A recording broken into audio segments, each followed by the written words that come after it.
आज एकदम माझा फ्रेश मूड होता, कारण की मी लवकर पण उठली, स्टेशनवर पण गेली आणि मला माझी ट्रेनसुद्धा भेटते.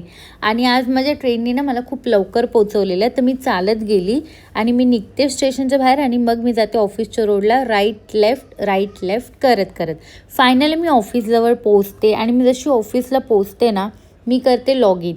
आणि जेव्हा मी लॉग इन करते ना, मी विचार पण नाही करत, माझ्याकडे इतकी कामं येतात ना की मला संध्याकाळी लॉग आऊट घ्यायला होतो लेट होतो. म्हणून मी जाते टॅक्सीने. पण मी टॅक्सीमध्ये 5 मिनटापासून बसली, पण एक जणसुद्धा टॅक्सीमध्ये बसायला तयार नव्हतं, कारण की तिथं कोणी लोकच नव्हती.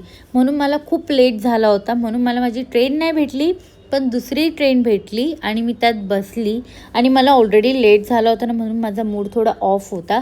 तर मी जेव्हा मार्केटमध्ये गेली ना, मला दिसतं की एक गणपती बाप्पा आले आणि इतकं छान वाटलं ना गणपती बाप्पाला बघून. सगळ्या दिवसाची थकान आहे ना, जो ऑफिसमध्ये मचमच किचकिच होते, ती सगळी शांत झाली.